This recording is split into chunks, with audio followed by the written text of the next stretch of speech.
ভাজ কত এটার? But if I lay down and I play dead and I stay dead, maybe you'll get sick of being the monster out of my head, under my bed. Think you're something out of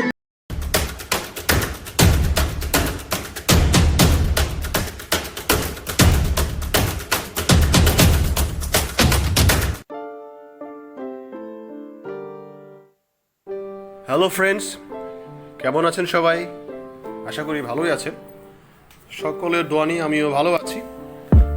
আর নতুন আরও একটা ব্লগে আপনাদের স্বাগতম জানাচ্ছি। এবং আরেকটা বিষয় যে আমি আমার ইউটিউব চ্যানেলের নামটা একটু পরিবর্তন করেছি, আর এটার নাম রেখেছি মেটানয়া। আমি এই নামকরণের বিষয়টা নিয়ে আপনাদের সাথে পরে একদিন আলোচনা করব।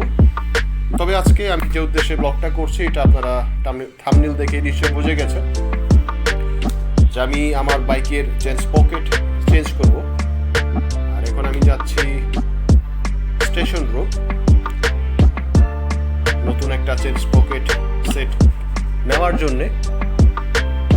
আমাকে একজন সাজেস্ট করেছে যে ইন্ডিয়ান একটা ব্র্যান্ড রোলন, সেটার স্পকেট মোটামুটি প্রাইস রেঞ্জের মধ্যে ভালো, আর সে কারণে মূলত যাচ্ছি।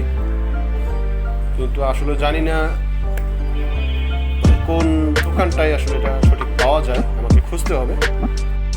আরেকটা বিষয় যে আসলে ভিডিও রেকর্ডিংয়ের সময় শুরুর দিকে আমার মাইক্রোফোন কাজ করছিল না, কাজেই আমাকে পরে সেটা কভার করতে হয়েছে।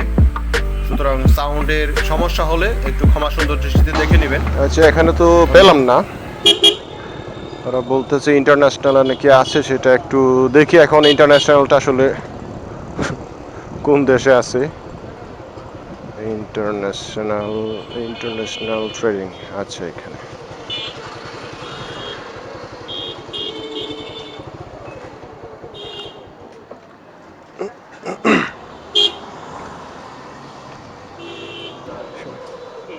জিক্সারের চেঞ্জ পকেটটা কি হবে? ওই রোলনেরটা মধ্যে আপনার আছে দুই ধরনের আছে, একটা আছে রাবারিং, একটা আছে রাবারিং ছাড়া।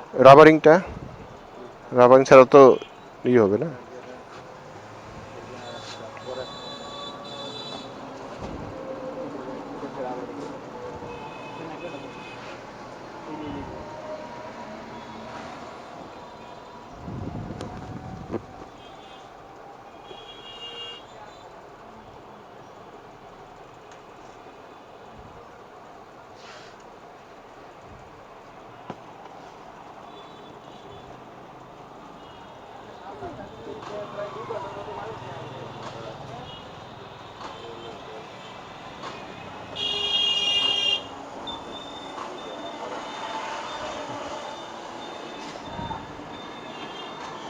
ভাজ কত এটার?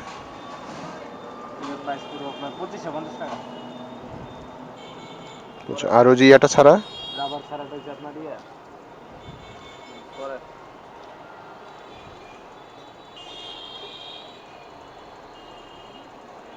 না 2150 একেবারে। এটা কত টাকা?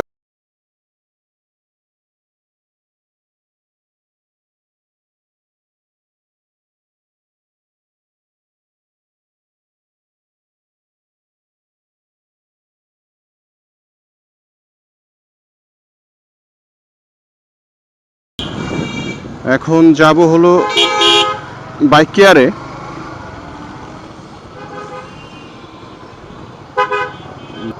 আপনারা যারা আনঅফিসিয়াল যে বাইকগুলো রয়েছে, বিশেষ করে সুজুকির,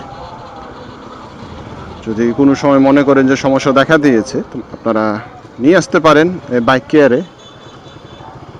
কারণ ওইখানে যে ফরহাদ ভাই রয়েছেন, উনি একটা সময় সুজুকিতেই সার্ভিস টেকনিশিয়ান হিসেবে দায়িত্ব পালন করেছেন, এখন নিজেই একটা সার্ভিস সেন্টার খুলেছেন।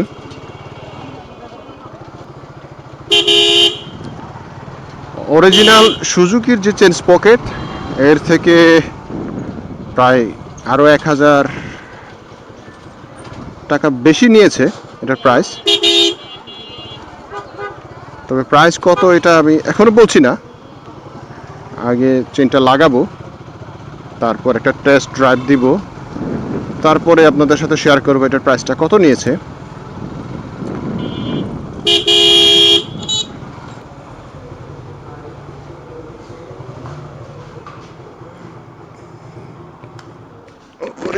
চা পর্ব শেষ?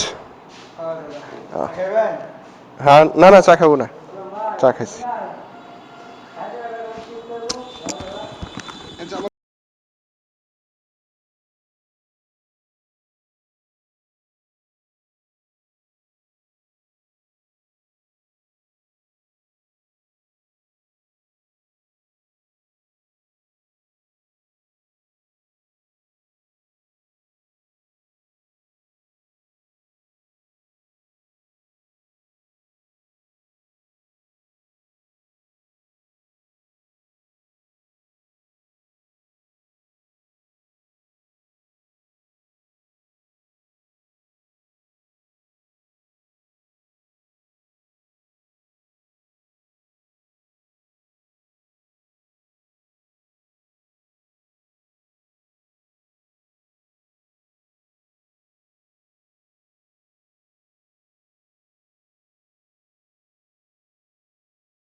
চেন লাগানোর কাজটা এবং এই ক্লাস কেবল পরিষ্কারের কাজটা, সরি ক্লাস কেবল বলে অ্যাক্সেলেটর কেবলের কাজটা শেষ করলাম।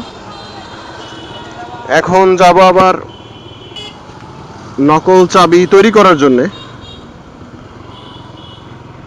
Station road.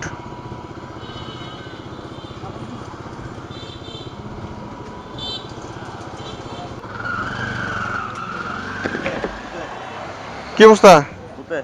না বুতে না, ওই টাংপুটিতে যাবো একটু, চাবি বানান লাগে। না না না, বাসার হারাই ফেলাইছি গেটের চাবি, মোটাই। হ্যাঁ ভালো। কেমনে কেমনে যা আসা যাওয়া হইতেছে কেমনে? বাইরে উঠে দোলনদার, ও দোলনদার এখানে যাবো যাবো যাওয়াই হইতেছে না।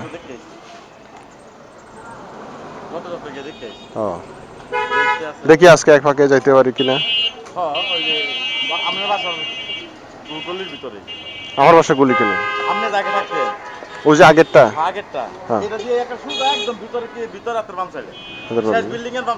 ও যাই নাই ওদিকে আছে জানি, কিন্তু ঢুকি নাই কোনো সময়।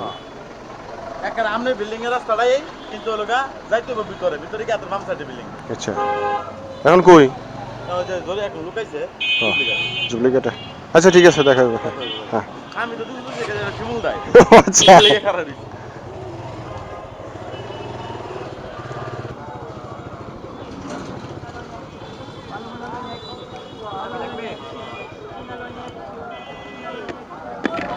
চাবি বানাবো।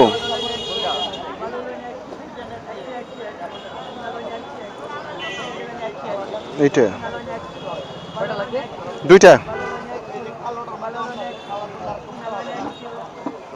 কত করে?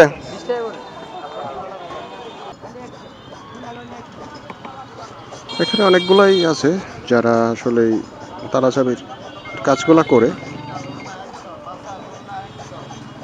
আপনারা দেখতে পাচ্ছেন যে সে কিভাবে কাজগুলা করছে।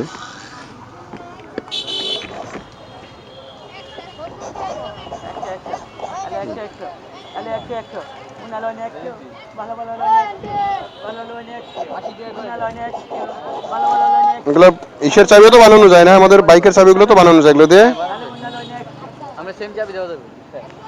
সেম চাবি দরকার নাই।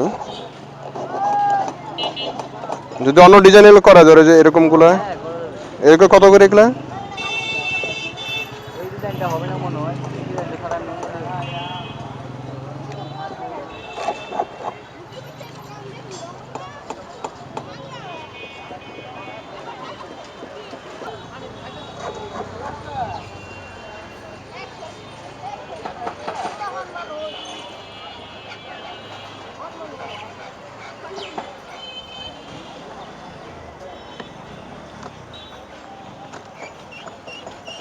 এবারে রাস্তা নেই, সাইডা লাগে কিন্তু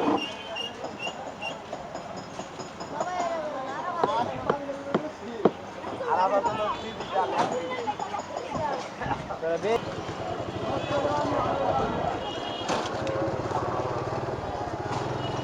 আমার কাজ হয়ে গেছে, দুইটা চাবি তৈরি করলাম, আমার বাইকের কাজও হলো, এখন বাসায় ফেরার পালা।